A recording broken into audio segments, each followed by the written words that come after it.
Good afternoon, everyone. We're going to begin right away here.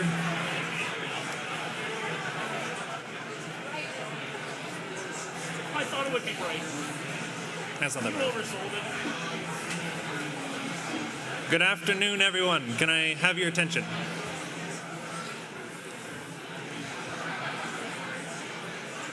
We're going to begin the Saskatchewan Pulse Growers AGM. My name is Winston Van Staveren, and I am the chair of the Saskatchewan Pulse Growers Board. Before we begin the business portion of our meeting today, we would like to recognize this year's recipient of the SPG's Pulse Promoter Award. Pulse Promoter Award recipients are chosen annually by SPG to recognize outstanding contributions to the pulse industry. I would like to welcome SPG Director Robin Henry to the mic to introduce and present this year's Pulse Promoter Award. Good afternoon and welcome. My name is Robin Henry and I am a director with Saskatchewan Pulse Growers. It is my honor to be here today to recognize someone whose passion and dedication have made a remarkable impact on Saskatchewan's pulse industry. SPG's annual Pulse Promoter Award goes to Elise Simpson-Fraser.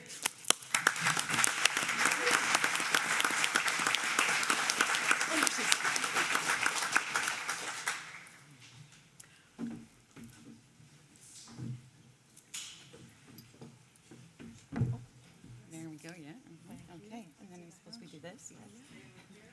And then, yeah, another picture. Thank you. Excellent. I have the couple, I'll introduce you. Okay. Elise serves as a president and CEO of Simpson Seeds, a Saskatchewan-owned special crops processor and exporter. As a third-generation leader of this family business, she brings vision, innovation, and an enthusiasm for pulses to everything she does. Elise's journey in agriculture began with her marketing diploma in Lethbridge, followed by valuable experience with Agriculture Canada's soft wheat breeding program. She joined Simpson Seeds in 2004, and over the past 20 years has been instrumental in growing the company while staying true to its mission of nourishing the world. Under Elise's leadership, Simpson Seeds has taken a large step forward in value-added processing by building a lentil flour processing facility in Moose Jaw. This significant investment demonstrates a commitment to creating new markets for Saskatchewan pulse crops and keeping that value right here in the province. But what truly sets Elise apart is how she brings pulses to life in her community. She leads cooking classes in the Moose Jaw area, teaching people creative ways to use lentils and lentil flour in everyday cooking. She regularly brings home-baked pulse treats to staff gatherings, showing firsthand how delicious and versatile pulses can be. Her grassroots approach to consumer education has helped countless people discover the nutritional benefits and potential of Saskatchewan pulses. In 2021, Elise and her cousins, 5 third-generation family members in total, officially took the helm of Simpson Seeds when the second generation retired. Under their leadership, the company continues to innovate while honoring the legacy established when founded in 1979. Elise's combination of strategic thinking, technical knowledge, and genuine passion for promoting pulses makes her an exceptional ambassador for our industry. She doesn't just talk about the potential of pulses, she's making it happen.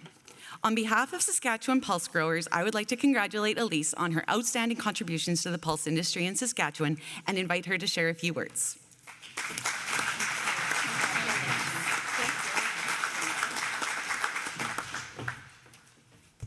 Thank you, Robin. Her speech is actually longer than mine, I think, so so that means my short and sweet is a good thing. I also brought a bigger purse so that I can tuck this in, and I plan to take pictures with people downtown with it later, so if you're looking for a photo, come downtown, we can get a photo together. And I was thinking about, I drove up here this morning and, obviously have some time to reflect on why I thought maybe the Pulse Growers would choose me. And I'm like, well, I like to talk, so that's probably a key component of being a promoter. And anyone who knows me knows that I we'll talk for days, and I have learned to rein that in a little bit, but it even goes as far as my father, Greg, and I, we enjoy ski trips, and this is just how, I think I don't even know I'm doing it, but we go on ski trips, and you're riding up the gondola, and you're looking at the people across from you, and it's like, oh yeah, where are you from? What do you do? And we're like, yeah, we farm, we grow lentils. And I'm like, did you know, like, lentils are like so good for you? And like, do you eat lentils? And those people probably ski away and think one of two things. Cool, I learned about lentils, or that lady's nuts. And I don't know why I've given a flying F about lentils and growing them in Saskatchewan. Either way, they're talking about pulses, so I feel like it's a win, so. Anyways, I'll get back on script here. So good afternoon to everyone. I'm deeply honored to accept this award from the Saskatchewan Pulse Growers Association. This recognition is not just for me, it represents decades of vision, hard work, and collaboration that have been shaped, or that have shaped the pulse industry into what it is today. When we celebrate the success of pulses in Saskatchewan, we must begin by acknowledging the foundations that were laid back in 1985. I called up my dad, Greg, who is here today to cheer me on accepting this award. And lots of stories obviously have been shared over the years about the pulse crops and the pulse industry. And I said, Dad, I know, I remember you telling me the story, but I want the details and I want to get it right. So he gave me the details. And back in 1985 was the creation, before this, what is called today, was called the Saskatchewan Pulse Crop Development Board. And Greg was contacted to stop, if he would, be a part of this board. And so this was a bold step that marked an incredible journey for Saskatchewan and for pulses. So this board was an early commitment to research, development, and market growth, and really gave us the platform that we stand on today. So I think that's important to acknowledge. I want to pay tribute to the pioneers who believed in the initial potential of pulses when few others did. Along with my dad, Greg Simpson, our former CEO of Simpson Seeds, who served for 5 years on that board as vice chair and chair. Greg, along with other leaders, we all know them, Dr. Al Slinkard and Vert Vandenberg, and many others, began the important work of growing and promoting pulses, not just in Saskatchewan, but globally. So I'm lucky, like I said, to have the support of my father here today and my entire family at Simpson Seeds and the staff. I could have pulled out some more stories, but like I said, I can talk for days, so we'll just keep moving along. The work they did allows me, and really all of us, to continue promoting pulses today. And what's remarkable about this industry is that it has far surpassed what those founding members ever envisioned for this industry. And I believe will also surpass what we today even imagine for the growth and the potential of pulses. Countries around the world are trying to be like us. And as that saying goes, if people are trying to be like you, that's the highest form of flattery. But it's also a reminder, we must continue the work, we must continue to lead, and we must continue to be visionaries. Saskatchewan has set the standard, and it's up to us to keep raising that bar. I sincerely thank the Saskatchewan pulse growers, the breeders, the food scientists, the producers, and all the many others in the industry who have contributed to the success of this industry. Exciting times lie ahead for us. Let's keep telling our story and promoting what Saskatchewan has to offer. It's a story of innovation, collaboration, and leadership, and it deserves to be shared. So thank you again for this incredible honor, and together let's just keep building the future of pulses. Thank you.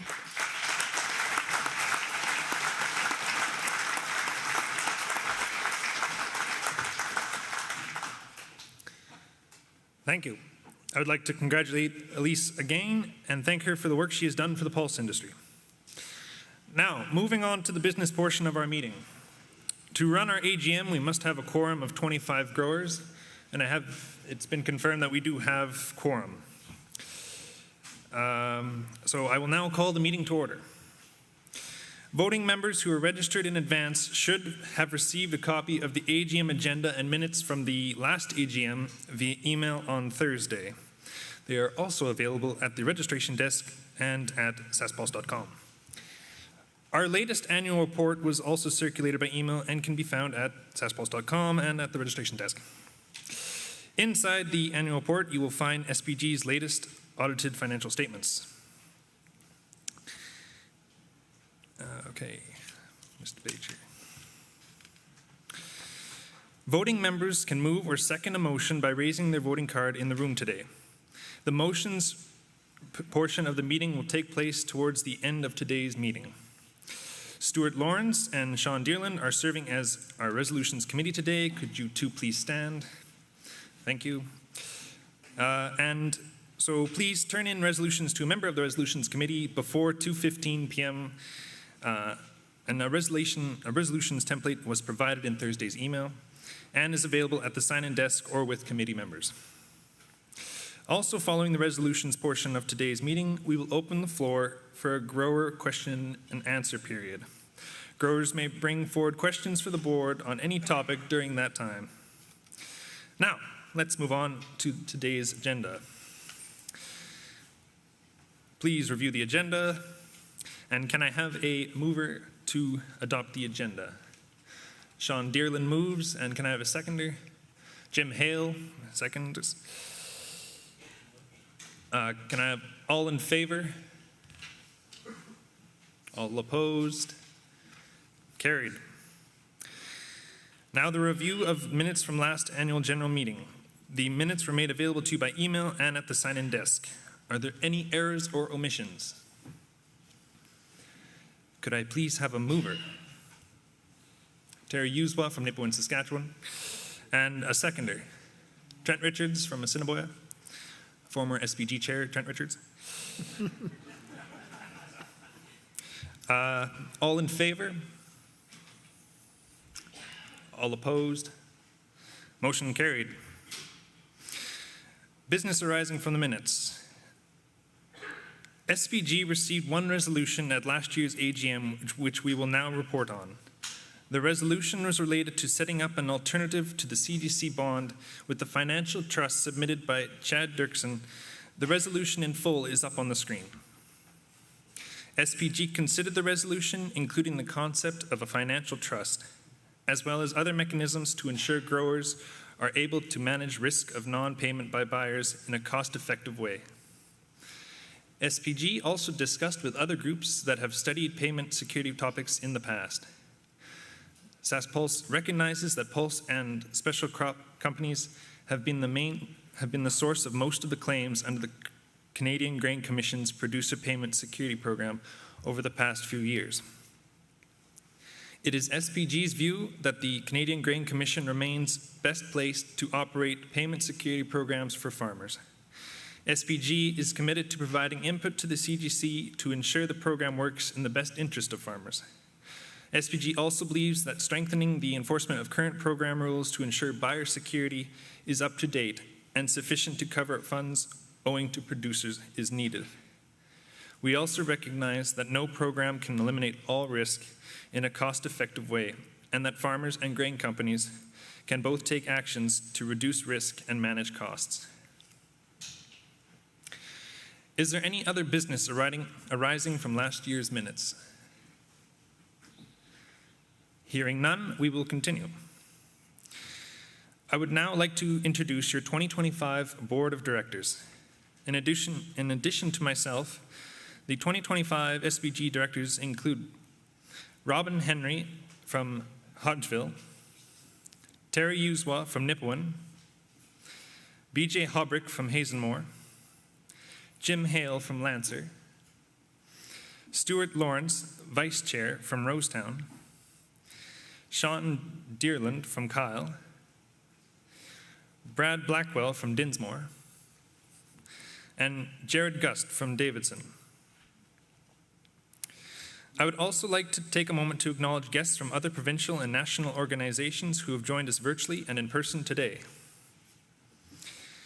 including Alberta Pulse Growers. We're very happy that you drove all the way here. It's great to have you here. We will now move on to the declaration of election results. SPG received 4 nominations for 3 open seats on the Board of Directors. Therefore, an election was held this past November. The following are the final and official results of the 2025 election. Robin Henry, 571 votes. Stuart Lawrence, 506 votes. Dan Flynn, 338 votes. And Brennan Luck, 247 votes. There was a total of 1,662 votes cast on 671 ballots. The breakdown between online and paper ballots were 667 online ballots and 4 paper ballots. A total of 5 paper ballots were requested and mailed during the election, and 4 were returned during the voting period. There were zero spoiled ballots. I would like to congratulate Dan Flynn for being newly elected to this SPG board, and Stuart Lawrence and Robin Henry for their re-election to a new 3-year term. I would like to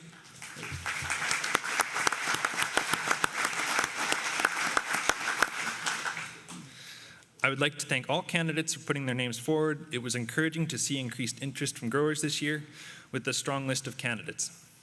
Their passion and commitment to the growth of Saskatchewan's pulse industry is greatly appreciated.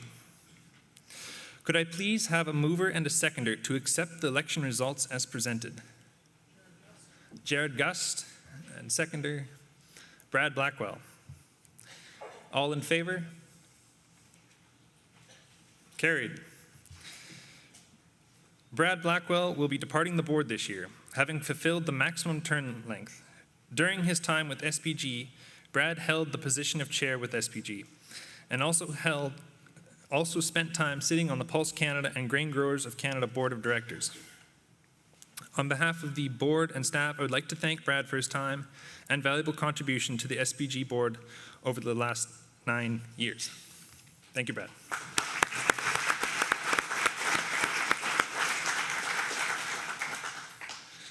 Now moving into the organizational update, starting with my comments as chair. As I reflect on last year, some of the themes that come to mind include fostering competition, enabling diversification, and fiscal responsibility, all to drive pulse grower profitability. In terms of fiscal responsibility, this past year, the SPG board led an analysis and made the decision to lower the pulse levy to 0.6% effective August 1st, 2025. This decision was made by assessing the accumulated surplus, existing and future commitments, and future revenue expectations. SPG's strong financial position and reserve structure allowed this move, lowering costs to farmers while still allowing for strategic investment in priority areas. Speaking of strategic investments, SPG launched a number of high priority initiatives this year. In December 2024, SPG announced a $3.7 million investment in weed science research for pulses. In June 2025, SPG announced a new breeding program with J4 AgriScience to develop new faba bean varieties for Saskatchewan. This program adds to our existing breeding work with Lima Grain on peas and lentils, and the expected new future breeding programs with the CDC. SPG also invested in a new project on root rot phenotyping at GIFS alongside other partners. These investments in breeding and research and variety development, weed science, and root rot address some of growers' greatest challenges, and I am proud that SPG is taking a lead role in driving these projects forward. SPG, alongside provincial and national partners, continues to advocate for pulse growers to address and resolve trade issues. As an industry, we will continue pushing these priorities for China, India, and elsewhere until resolved, ensuring growers remain competitive and profitable. We will have an update from Pulse Canada later on in our meeting, and a panel discussion with National Industry Association leaders tomorrow, demonstrating how we work together to make farmers' voices stronger. While advocacy work continues, there is also an increased focus on market diversification to find new markets and new uses for pulses and pulse ingredients. This work aims to ensure we become less reliant on large markets in the future and drive increased value for growers' crops.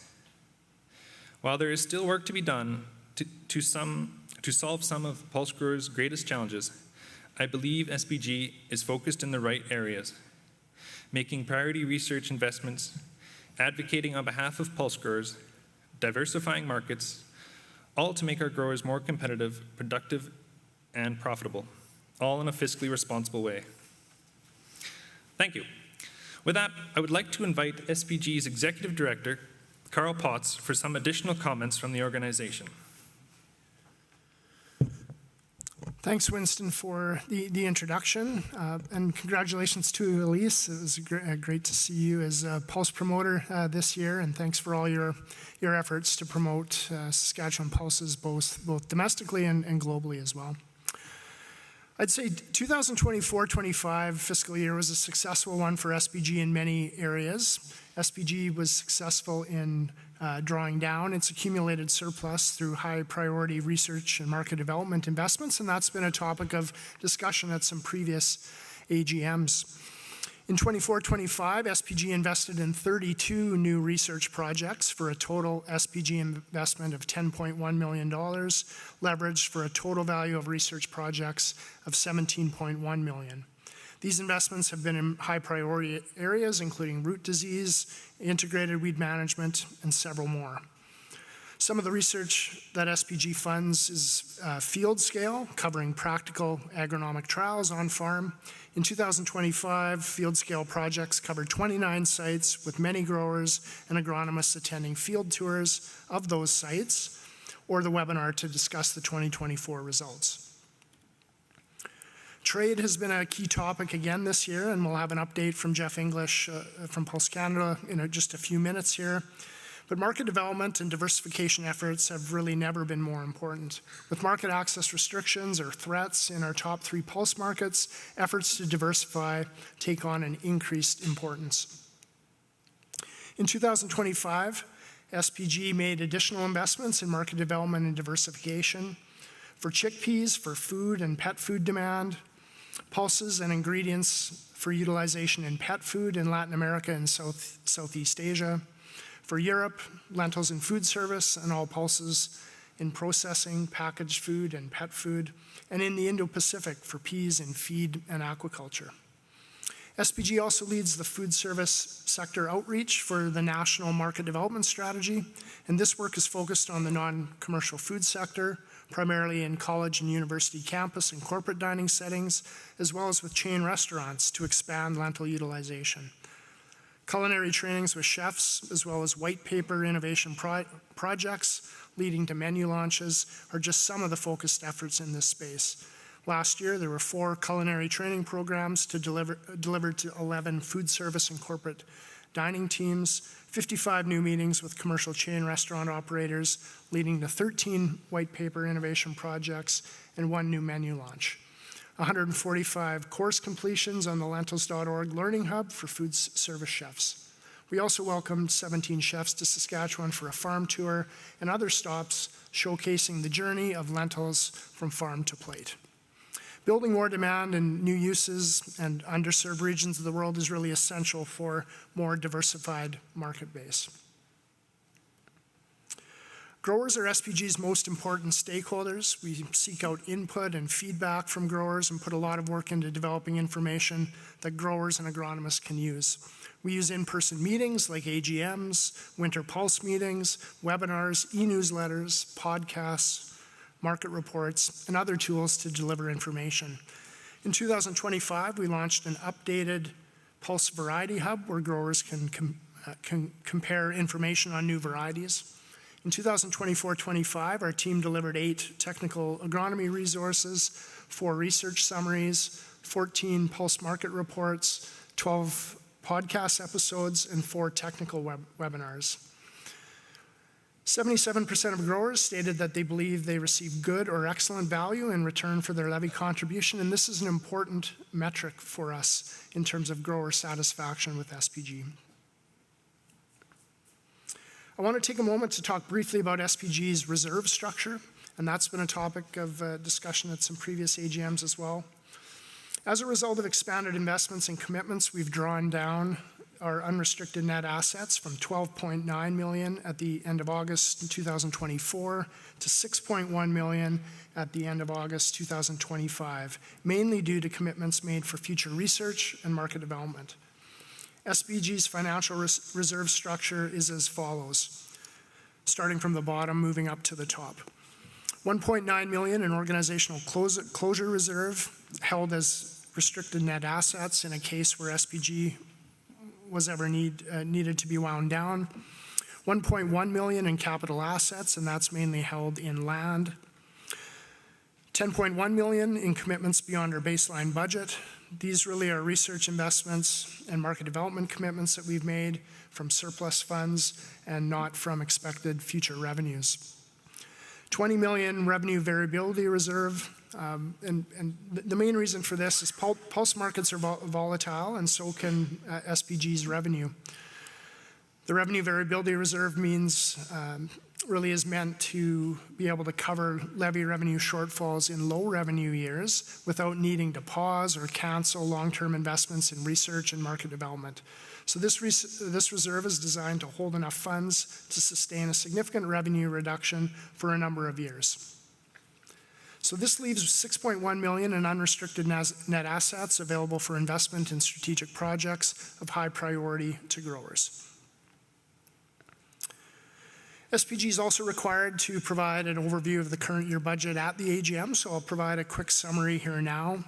SPG's budgeted revenue for the current year is 14.8 million.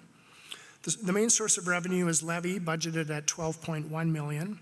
Other sources of budgeted revenue include interest and dividends from investments at 1.4 million, revenue from variety commercialization at 654,000, 400,000 of expense reimbursement, mainly from market development work that's co-funded by government through Pulse Canada. But we've also budgeted for revenue for government co-funding on applied research projects and sponsorship for meetings. On the expenditure side, SPG's expenditure budget for the current year is 18.3 million. 11.1 of that, or 60%, is budgeted for R&D. 3.2 million for market development, both through Pulse Canada and the programs that SPG leads. 1.1 million for communications, primarily related to our grower communication and extension program. 820,000 for market access through Pulse Canada, and 2.1 budgeted for leadership and management, which covers general office and administration costs, salaries of staff that are not covered by other operational areas, board costs, election costs, and other similar costs. Overall, we budgeted for a $3.5 million deficit for 25-26, with revenues budgeted at 14.8 million and expenditures at 18.3. So as I wrap up, the work that we undertake would not be possible without the support of producers and direction from growers, as well as from our team of staff that work passionately on behalf of Pulse growers in Saskatchewan. So I want to say a big thank you to our staff, to our board of directors, for all the work that they do, including in the organization of this AGM. Back over to you.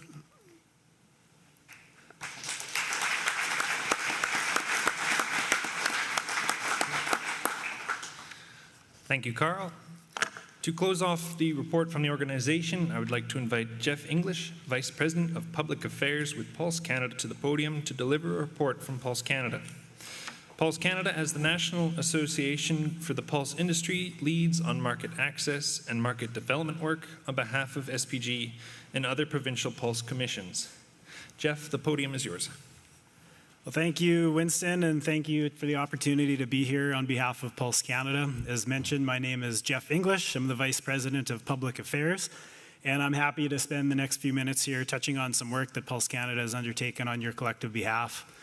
We'll start maybe with a trade update. I know that's on the minds and lips of many of you in this audience, and then we'll provide a little bit of an update on some market diversification efforts, as Carl mentioned.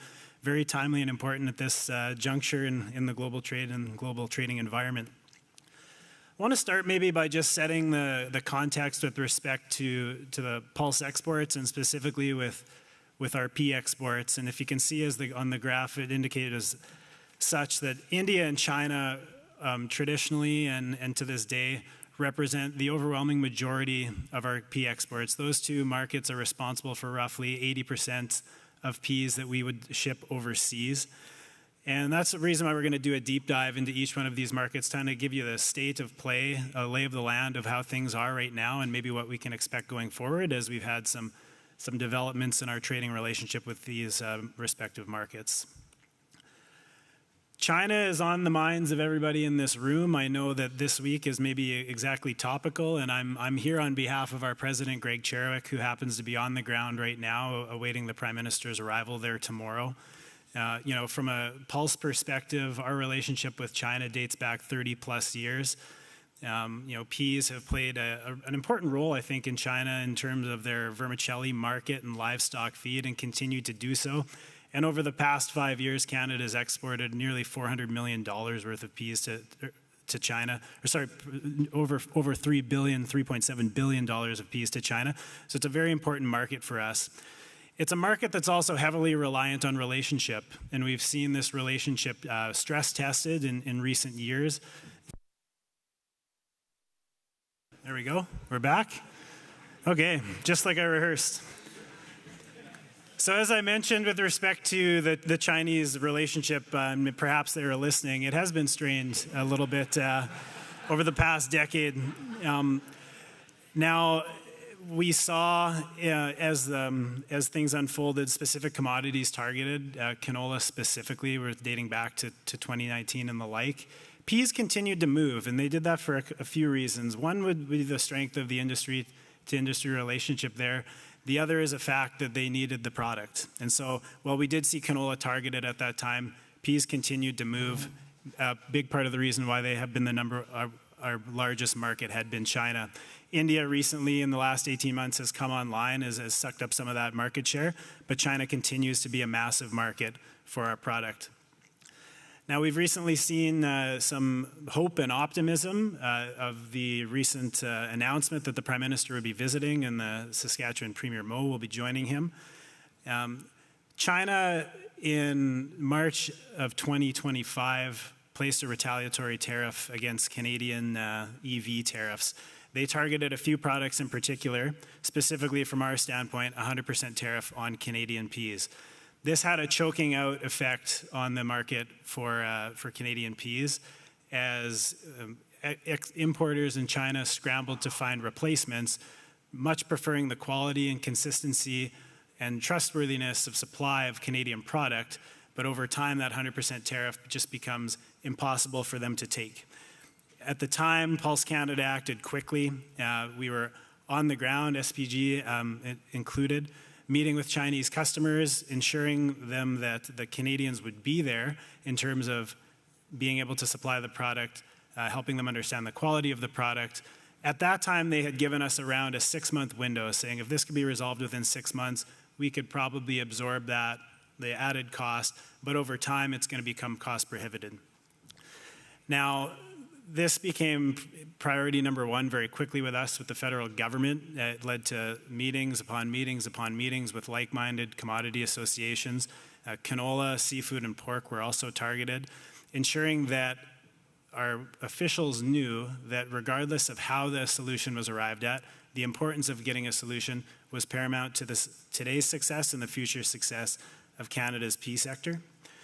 And so what that looked like from a Pulse Canada perspective was missions on the ground, numerous webinars and contact points with key customers, and ensuring that from a Canadian standpoint, that both our Prime Minister on down to the Federal Agriculture and Trade Minister, that every time they were briefed up or heading into a meeting on or being made aware of a situation, that peas were factoring in as well.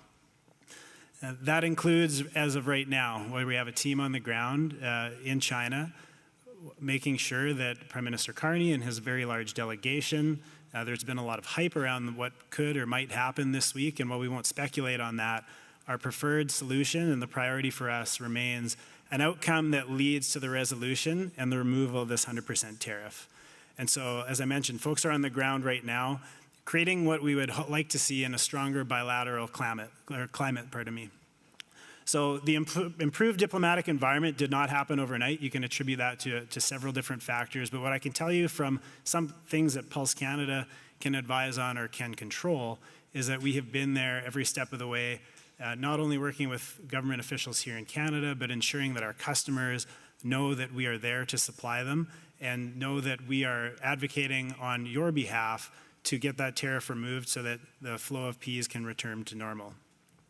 The discussion is open on tariff reductions. As I mentioned, I will not get into what the outcome would be. Anybody who tells you they can is probably looking for you to hire them, because those are people who know are smart enough not to tell you. So we'll kind of wait and see how this week unfolds, but we are cautiously optimistic that this is a step in the right direction. Just to highlight some examples, so we had a delegation that went over in November. The new federal agriculture minister, Heath MacDonald, was there. This was one of the first visits of an agriculture minister where he was able to meet with his counterpart, which was a good sign at the time in November, kind of paving the way for the visit that's in front of us now. Pulse Canada has been an active participant in the Canada-China Business Council, ensuring that pulses as a major export. We hear a lot about canola, and rightfully so. It's a high-value crop, certainly from Canada, that goes into there. But peas are nothing to be scoffed at as well. And so that work continues to ensure that peas have a place at the table and that are on the lips of the politicians that are in those meetings and going to be making the cases to bring trade flow back to normalcy. At the same time, we have a resolution mechanism called a JETC, or a Joint Economic Trade Commission, where these issues can be hammered out. The significance of things like leaders' visits to these markets are in that they force officials to have to get in a room and talk to each other. And sometimes that is the value of it. It's not necessarily something you could hold on to or show, but it will force some sort of outcome at a lot quicker pace than we would expect to see happen on their own. At the same time, from a Pulse perspective, while we have access for peas into China, we lack access for our other major crops. And so Pulse Canada, in working with the CFIA, has been advocating with our Chinese counterparts for access on faba beans, on lentils. And recently we have seen some movement and some signals from the governments that our relationship is thawing a bit, and some increased interest in terms of the exchange of that kind of technical information that will lead to access down the road. And so we are, once again, cautiously optimistic on that. Switching gears now to our other major importer of Canadian peas, we'll touch a little bit about India. Traditionally our largest market for pulses, and recently certainly has proven so. India in 2017 introduced quantitative restrictions on pulse crop, on peas specifically, effectively shutting Canada out of the market. Lentils continued to flow, but peas had to find a new home and did so in China. A few years ago, if I was here, I probably would have been talking to you about our optimism around an early harvest trade agreement with the country of India. That did not come to fruition, as different accusations were leveled by different governments with respect to political activities that, while they didn't involve pulses, certainly impeded their trade. And so at the time, we went from close to access on an early harvest trade deal, which would have seen tariff-free access for pulses, to the expulsion of diplomats and the really big freezing over of diplomatic ties. That appears to have turned a corner, and peas have been, since 2023, have been given access into the Chinese market. There have been exemptions on exemptions that have been now made through to the end of March here in 2026, so we'll be seeing what that looks like. And you specifically in this room have taken great advantage of that renewed market access. As you can see, in 2024 alone, nearly $800 million worth of peas flowed through to India. That being said, as you'll all know, for domestic reasons, India does what India does. And we recently saw a 30% tariff across the board placed on yellow peas. This, I don't believe, surprised many in the industry, as it had been well telegraphed in advance. And where I would note this is different from the Chinese is that this applies to countries of all origin. It is not Canadian specific, but it is a hindrance. And so, from a Pulse Canada perspective, this is something that, through our contacts within industry and through the CPSC, the Pulse and Special Crops Trade Association, had seen coming and wanted to ensure that we were prepared to react to. And so what did we do? upon immediately learning that there was this signal of incoming tariffs, we had a delegation in India immediately, meeting with key customers, meeting with government officials, reminding them of the importance of stable and predictable flow of trade. We briefed up, including our new High Commissioner and Ministers of Trade and Foreign Affairs, meeting with the new Indian High Commissioner as well, and pressed for protection of the product that was on water, about to be on water, knowing that those vessels were not only had been booked and flowed and paid through here in Canada, but that customers in India were relying on that product. We were able to get most of the product, I think all that was on water, committed and delivered, but we do now face that 30% tariff like the rest of the world, and our goal is to see that removed. If you fast forward a little bit until recently at the G20, and we were buoyed when Prime Minister Carney did invite Prime Minister Modi to the G7 in Alberta this year. We've seen a little bit of a diplomatic thaw. We've had ministers meeting, which had not been happening in recent years. We had the Prime Minister Modi in India, and then recently at the G20, we had an announcement that may have taken some by shock about the relaunching, or they'll probably call it a launching, of a Canada-India free trade agreement. Those consultations are underway, and having been through this a few times, this kind of feels a little bit differently. India is acting on a global stage really to shore up its investment and certainly its free trade. Canada has an example already of what that can do with respect to the Australians who are having to deal with India. We do have a competitor who has tariff-free access on certain commodities that we would like to see not just mirrored but bettered. And we have a commitment from our Prime Minister, much like he's doing with China, to visit India early here in the new year, where we expect those negotiations to be officially launched and to have an opportunity to factor into that. In recent years, we'd have been talking about years on years on years. This time around, I think if you speak to folks close, it feels differently, and it feels like there's a lot of political will to get a deal done. And our goal on your behalf is to ensure tariff-free access for pulses as advantageous as it can be. We know India is the world's largest consumer of pulse crops, not only wants the product, needs the product to help achieve its food security goals, and we know that you all in this room can help them meet those objectives and that it can be mutually beneficial. I will touch a little bit, before I get into diversification, we can chat a little bit just about the United States and the CUSMA renewal. As you know, the free trade agreement with the United States and Mexico is up for its automatic renewal period, and that is coming to a head in July of 2026. Pulse Canada, on your behalf, has been an active participant in consultations in advocating for the renewal of the deal. Right now, tariff-free access is what we have, and tariff-free access is what we'd like to see continue. Studies show on both sides of the border the benefits that free trade has had on our collective sectors, and that is our voice that we have carried on through officials. My colleague Greg Northey, who is Pulse Canada staff, Vice President of Corporate Affairs, who works out of Ottawa, also has the pleasure of being the president of the Canadian Agri-Food Trade Alliance, or CAFTA, so we have a pretty strong voice around that table. And so whether it's through Pulse Canada or through our positions at CAFTA, we will continue to advocate for freer and fairer trade around the world, and that is coming up front and center with our friends to the south in July. Should have more to say on that at this point next year, and cautiously optimistic for good news there as well. On the diversification side of things, Carl touched on it. Many know it. At the wheat AGM, it was touched on as well. It's never been a more important time to look for other markets as we see kind of a protectionist global trading environment and the move away from rules-based systems. So Pulse Canada is not something that we picked up yesterday. There's been decades of work establishing new markets, and you could honestly argue that the development of the Chinese market was at one point a product of market development.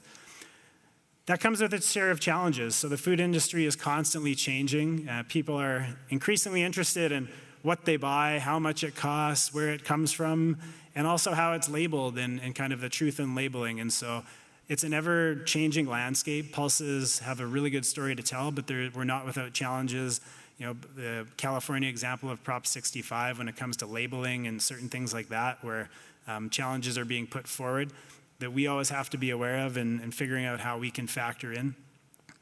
We work directly with ingredient suppliers and manufacturers, helping them understand how to use Canadian product, how to factor it into the products they make, the ingredients they supply, and working with them to really help them understand, not just a Pulse perspective, but a Canadian Pulse perspective, how that's going to perform. In terms of diversification, there's a few markets on the food side, an example, and SPG leads a lot of work specific to lentils in the United States and European Union through Amber and her team. And there's a real driver out there that right now global processing capacity for pulses does exceed demand. So it's up to us to help foster and create and grow that demand. We have, as I mentioned, increase of certain state level bills and new regulations and added barriers. And we're constantly watching the European market with respect to how it will handle different things around how things are labeled, the MRL issues that they may or may not have that we would not necessarily agree with from a food safety standpoint, but that they put out from a labeling standpoint. And so anytime we get into food market diversification, those are some of the considerations that we have to put in. There's also a tremendous opportunity with respect to pet food and feed, and I'll touch on both. And I don't see a lot of people's eyes usually light up when I talk about these things because I think historically we've been conditioned to expect that they're kind of the bottom tier markets and not what we would want to be feeding into. But there's tremendous growth opportunity for pulse crops into pet food. And so the work of our team right now, we have a dedicated pet food person on staff who has not only uncovered but has targeted very specific regions in North America, in China, opportunities in Latin America and Southeast Asia to really help fill in the knowledge gap about how pulses can perform and do perform and help complement proper diets and pet food. And as we know, and I always kind of ask for a show of hands or see people nodding along, people spend a lot of money on food for their pets. And I can see everybody sheepishly nod along here in this room as well. And so it is not a low volume opportunity or a low value opportunity. In fact, it's an opportunity ripe for the taking. And from our perspective, another bidder, another avenue for that crop is at the end of the day going to drive back through the farm gate for higher prices. And so it's advantageous to us to try to make hay while the sun shines there. We have learned a lot as well. There's some certain ins, and depending on the marketplace, it kind of depends on what message you take to market. So whether it's around the health of the animal, specifically in North America, pet food companies are always looking for sustainability claims, which we know because of the work that you do in this room and because of the inherent benefits of pulse crops that pulses can help them provide. So it's our job to do the work to provide data for these companies on how they can market it, how they can use it, and really, with a focus, depending on what market you're in, help them take advantage of the opportunity and help them understand how the product can work for them. The same can be said on feed market diversification. And again, feed, not something traditionally I think that gets many folks in this room excited, but a ton of opportunity out there for how pulses and peas specifically can factor into feed rotations and really help cut the carbon footprint of animals and the process in meat, as well as help with some of the cost benefits and the health of the animal. And so we have, through meticulous research, kind of honed in on some specific regions and countries in Mexico and Colombia within kind of the Latin American context. China specifically, we had a team there in November at a large event talking about feed and our findings with respect to opportunities around the feed market and really hoping to grow that demand. Again, it's another very, very high volume market that when it's there can be there and can be that consistent bidder that we want them to have and to take. And so not only what we do, and part of my work with respect to the marketing of this, is to take it to them in a language they can understand. So you see a couple examples up there of just kind of the Canadian versus Mandarin versions of that. It helps kind of sell what we are doing, and we get a lot of interest with respect to international pet food or international feed companies and meat companies around the world. So where are we right now? As I mentioned, we're active in Southeast Asia, hosting incoming missions, kind of getting them familiar with our product. We are under constant pressure in any market we go to from our competitors in the United States. And I don't say that because of a volume standpoint, but I say that from they show up early and they show up often, and they will tank you if you're not there. And so, you know, we're learning that, I think, a bit, not the hard way, but we're learning it. And so it means showing up a lot more often. It means showing up with something to say, and it means standing behind that Canadian brand promise that we have. And so it's not something that can happen overnight, but it's also not something that can happen once a year. And that's where the support of organizations like SPG and our members come in, you know, through dedication of directors to help visit these markets, through resources to help us visit these markets, to help grow that opportunity, because as soon as you're gone, somebody else is right behind you. And so it's been really invaluable to have that support and to try to tap some of these markets that we haven't really made an impact on yet. Just end by looking ahead. You know, this room is and should be hyper-focused on trade. I mentioned the India Free Trade Agreement, which we expect to see some progress on this year. I mentioned the Chinese tariffs and the hopeful resolution that we have in the coming, boy, if not days, then weeks or months. You know, these policy things happen slowly, and it's very frustrating when the outcome of a meeting is a commitment to have another meeting. Unfortunately, that's sometimes the work that it takes. And what I would say on behalf of you know, our staff is that we share your frustrations, but we also are not going to stop until it's done. And so as long as these you know, these meetings happen this way and these decisions happen this way, we will be there bothering everybody we can, ensuring that your issues are raised up to the highest levels of government. We will be there at the CUSMA table advocating for the renewal of the free trade agreement, because we know it's something that's worked. And we will be executing against our food and feed and pet food strategies to try to help grow that secondary market and those volumes that we know that you rely on. If you're interested in some of our work, there's a QR code there up on the screen where, if you haven't already, you can subscribe to our monthly newsletter. It kind of gives you a bit of a deep dive into some of the work that we are undertaking on your behalf. And as always, if there's any questions, I'm here all week, today and tomorrow. We'll be back up here tomorrow, and I'm happy to answer any questions one-on-one or at the end of this meeting or in the halls. So please feel free to stop me, and I'd just like to thank you for your time and wish you a great rest of the day.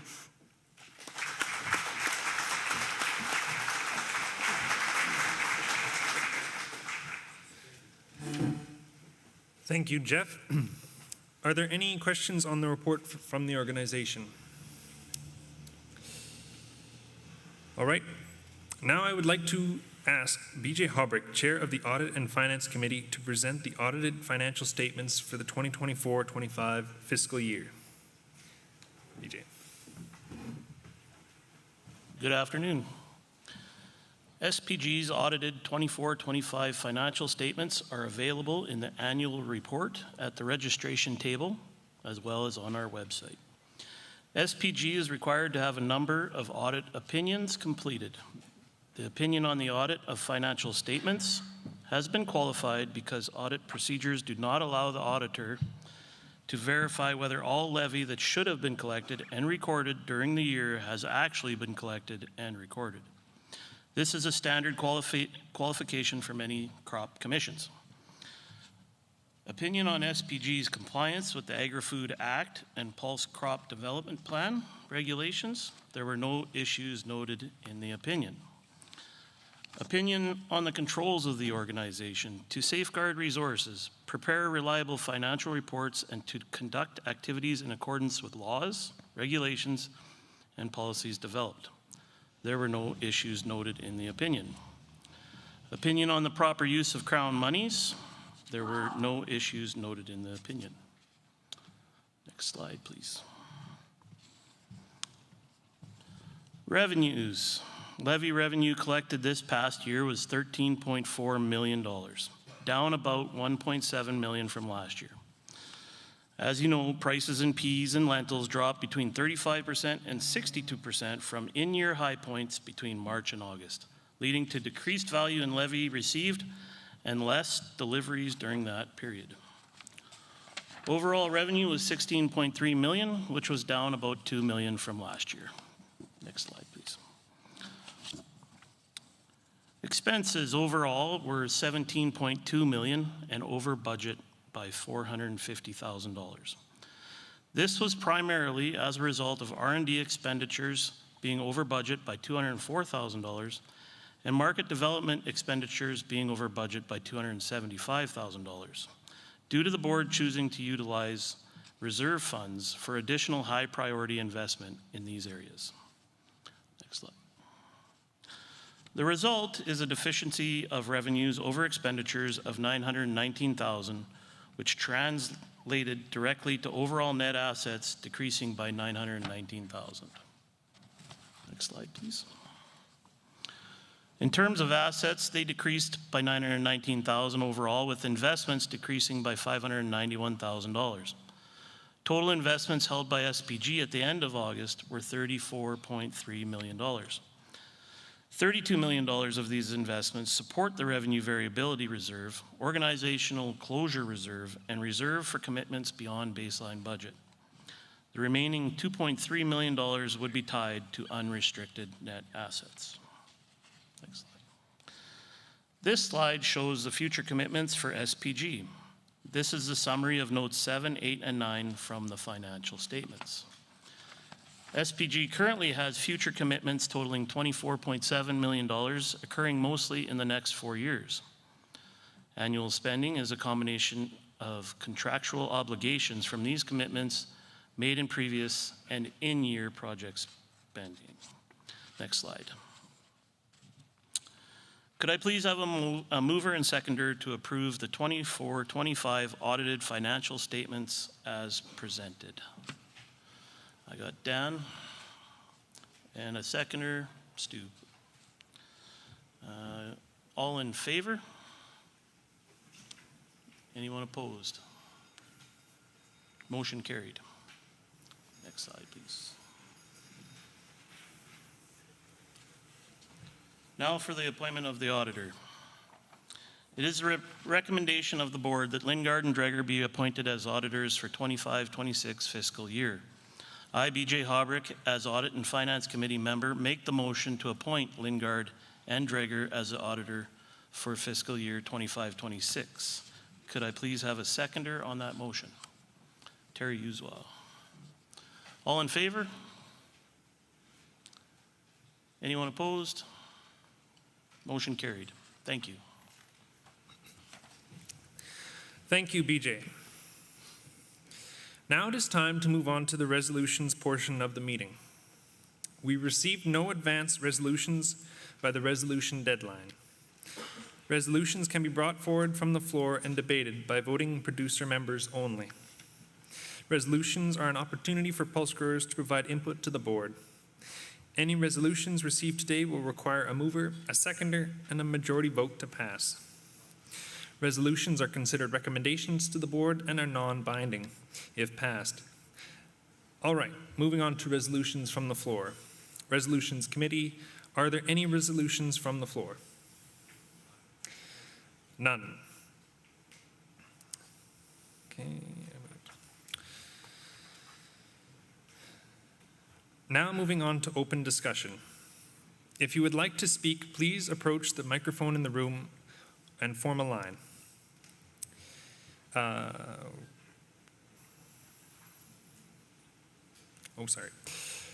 Seeing no further resolutions, we will move on.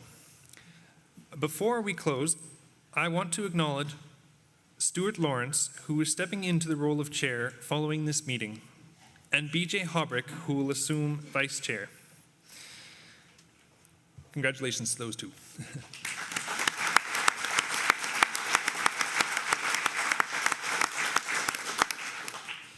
Before we move into the grower Q&A, we would like to adjourn the formal portion of our meeting now. Could I please have a motion to adjourn the meeting? Brad Blackwell. Thank you, Brad. Open forum Q&A. Our final item today is to open the floor for questions from producers. We welcome questions from growers on any topic related to SPG or pulses. If you would like to ask a question, please approach a microphone in the room. We will take questions in the queue. First up, okay, no, we don't have anything. Any questions?